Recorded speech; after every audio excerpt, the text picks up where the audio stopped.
Hello and welcome back to the channel. You might remember a few weeks ago I did this video where I unboxed this, actually I don't even think it was boxed, but this cheap King class, Hornby King class that I got for, I think it was £20, can't remember exactly, and was absolutely shocked at what a great runner it was. And the main problem with it was just the wear and tear on the body and the cylinders where the paint's come off, as you might be able to see, and you can't even read the nameplate properly. Yeah, you may remember that. I said at the time what I'd do at the next toy fair is try and find a body shell to just swap the body shell. Well, I did a bit better than that. I found this. This is King Edward I, certainly not a potato. This one's still boxed, although as you can see the box is very tatty. And let's get it out of the box.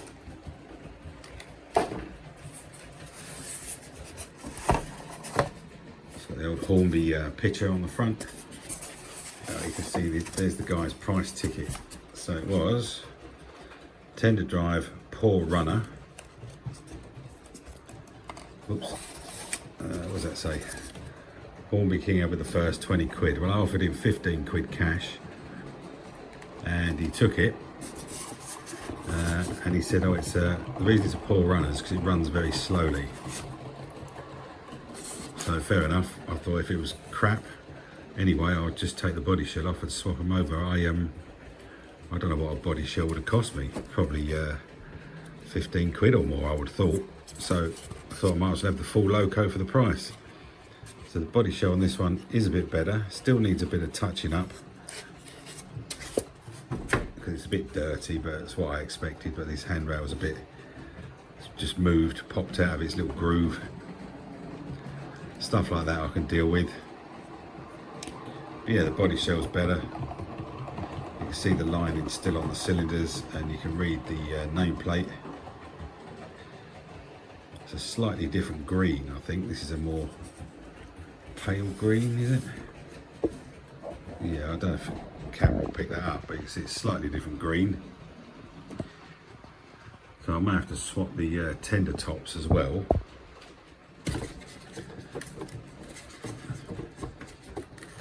Let's grab the tender.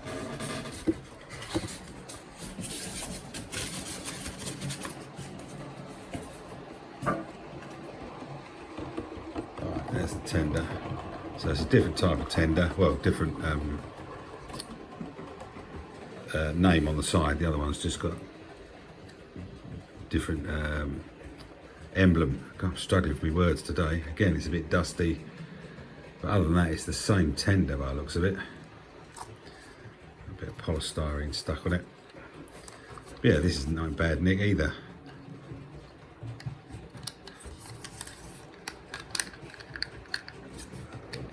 Wheels very loose, I presume. So loose, I wouldn't be surprised that was broken. Yeah, the traction tyres look okay. That one looks a bit thin, but it does the job.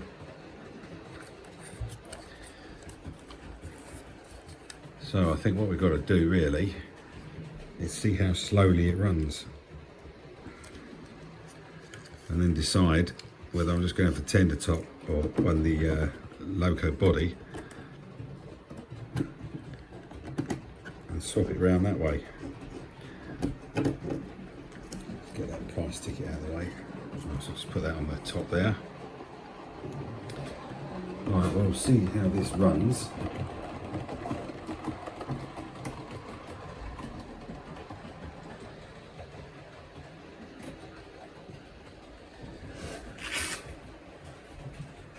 Alright, we're going to go backwards first, assuming it's wired up correctly. So I'm turning it up slowly.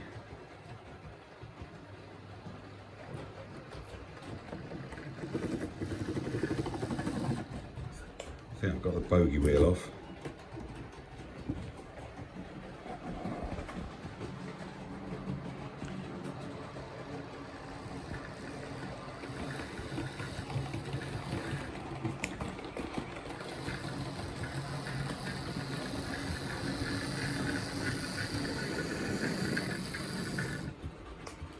what, that's nowhere near as bad as I thought that was going to be.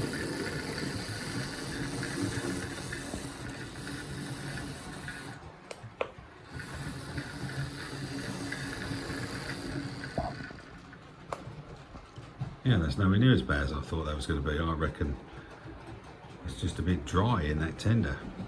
We'll have a look, but first of all we're going to do what we normally do. We're just going to give it a run round as it is at the moment. See if anything manifests itself.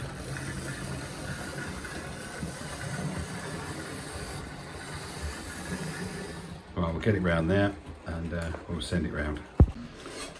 Right, so it's down on the main line. Now don't forget the guy said, well, the ticket says poor runner, and he said it's run slowly.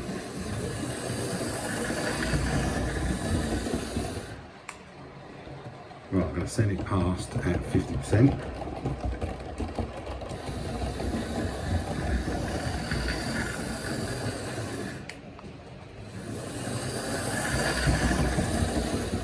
Seems to be a bit quicker backwards.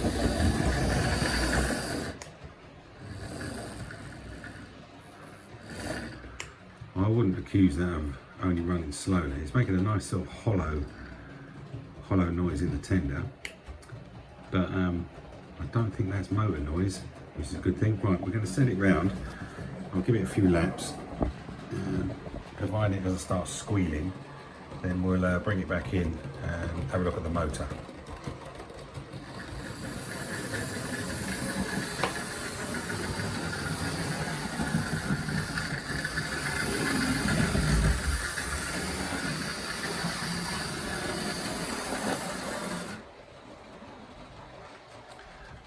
We've stopped there. What's happened? Just run aground on the platform.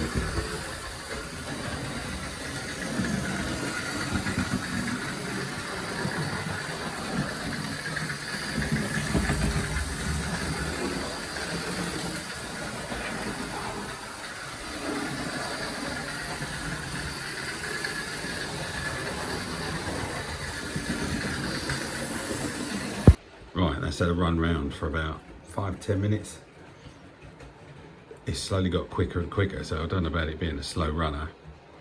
It does sound a bit dry though, so we're going to have a look at that. So let's just unplug it, and presumably this should just clip off.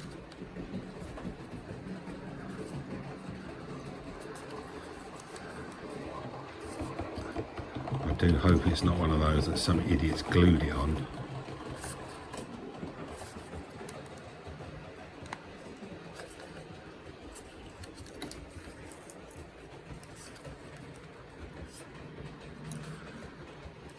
Okay, I'm going to need an implement.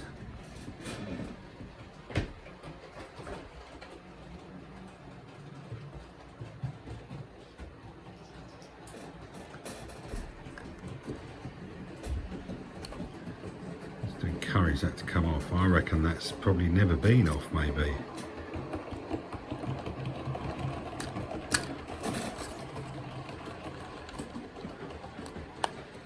There we go. I think we've popped it now.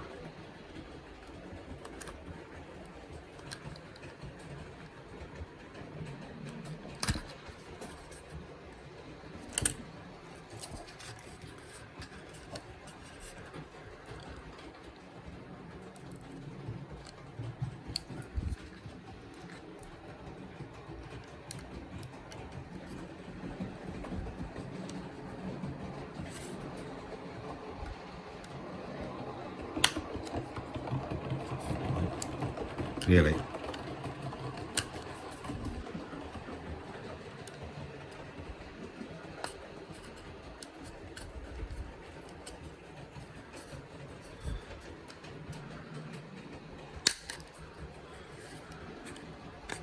There we go. Yeah, clips are still in place. That's amazing.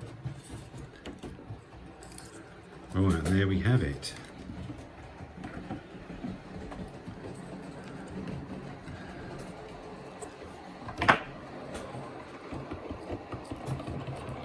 does look a bit dry.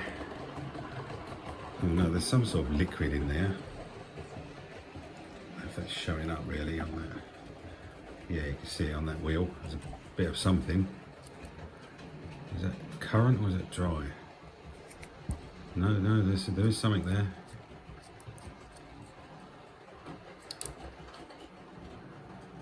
That side looks dry.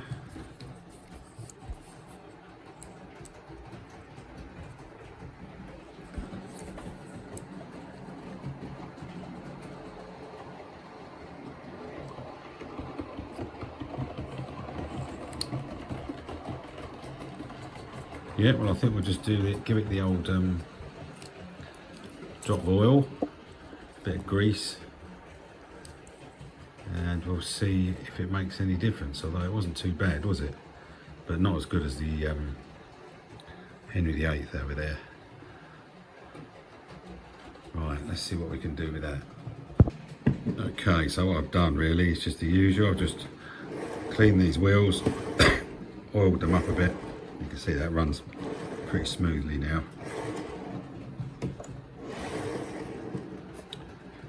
And then just the usual in the motor, a bit of grease, oiled the bits that matter, clean the wheels, and there's a bit of stuff on that wheel, get rid of that. And we'll see if that's any better, although it wasn't that bad, was it really?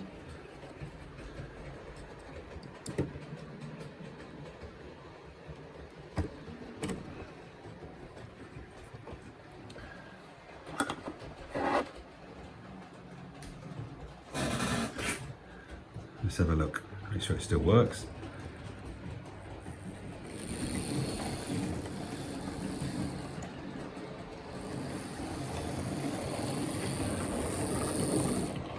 It's got a little bit of a wobble on that tender. I suggest that might be that thin traction tyre. See, I don't want to do too much to this in case I'm just going to cannibalise it. All I can say is that is much better than I was expecting for something the bloke took 15 quid for and said it was a slow runner or poor runner. I think with a good run that's going to improve. So I think that's the next job. Give it a bit of a run for 10-15 minutes.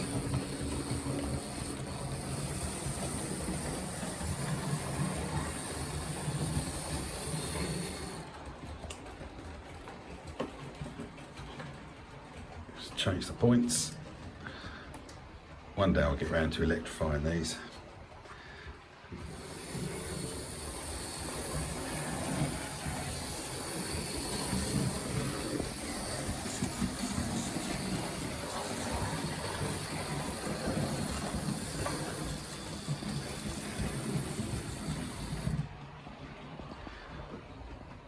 Run aground. Notice the valve gears stopped going round. Did you notice that? Valve gear stopped. The wheels locked up. Right, I'm going to have to have a look at that then. If that happens again.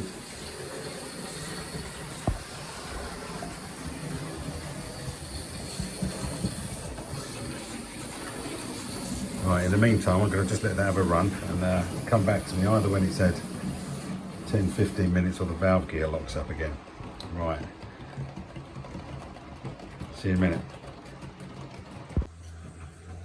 So what caused the wheels to lock up there was that pin in that rod there had worked itself a little bit loose and was catching as it went up the top there. Or as it went over, I think it was as it went over that rod, I think, and was just clicking and catching it. It just needed a gentle persuasion to go back in. So yeah, that's not happened since. So that's a bit of luck. It wasn't anything worse. So that's good. Right, so the King Edward has just had about 10 to 15 minutes in each direction. It's improved a bit. And you can see I've also put the original King Henry VIII back on the other track, and it's not difficult to see which is the better runner. Although this has improved. This one has definitely improved, and it didn't take much.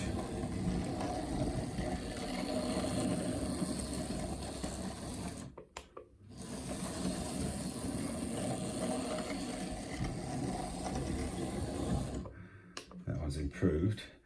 So let's have a look at the Henry VIII. Admittedly, that one's got a bit of a load on.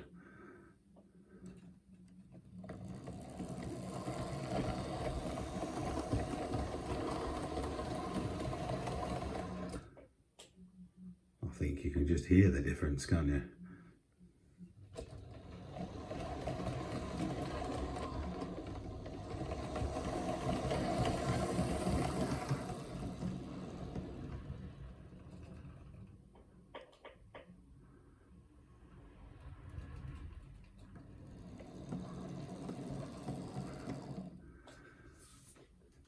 So the job for me is, I prefer the colour of the King Henry VIII, but Old Potato up the front here has got a much better body with much less wear and all that. I stupidly assumed, all being the same type of engine, they'd all have the same colour, unless they were BR or something, but all being Great Western. But no, they're slightly different. So I don't even know how to get the body off of these, so I'm going to have a look at that, and I'm probably going to swap them over, and then I'll move the worst of the two. I'll just move that on again. But at least it does run okay. Right, I'm going to have a bit of an investigation to see how the body comes off. See you in a minute. Yeah, if you're not sure how to get the body off one of these, there's a screw hiding under the front bogie. Make that out, yeah. You undo that, and then it should just pull off from the front, pulling it out of that little slot there, and then to put it back on, it's just a reverse. Yeah, so no panic with that, nice and easy. So there they are, the two Kings. After a bit of plastic surgery, we now have King Edward I on the outside line, the better running of the two, and King Henry VIII with the with more body wear and a slightly rougher runner on the inside line, which was originally the donor engine. So there we go. So far, King Edward, the one at the back, the better runner, has cost me a total of £35, less whatever I get back for what is now King Henry VIII. On the near side, I should get me 15 quid back for that, I would think, at least. So yeah, so I'm quite happy with that. Much better body on that one over there. You can make out the name. You've got the lining on the cylinders. It's not as if they're highly detailed anyway, but you've got to have those bits looking good. Whereas this one, cylinders, the paint's rubbed off. You can't read the nameplate. And looking at it close up, that window looks like it's been re-glued at some point. Yeah, so I'm happy with that. That was worth doing. I don't think I'd have paid much less than 15 quid just for a body show if I could have found one. So to get a whole loco that is apparently knackered and find out it isn't knackered, and I'm sure Henry VIII there could be improved. If you wanted to spend a bit more time on it, which I'm not going to, and I will be spending a bit more time on King Edward over the back, because now that's the one I'm keeping. So all good. So thank you very much for watching, and we'll see you in the next one. Not sure what we've got coming up next, but we'll see you soon. Bye for now.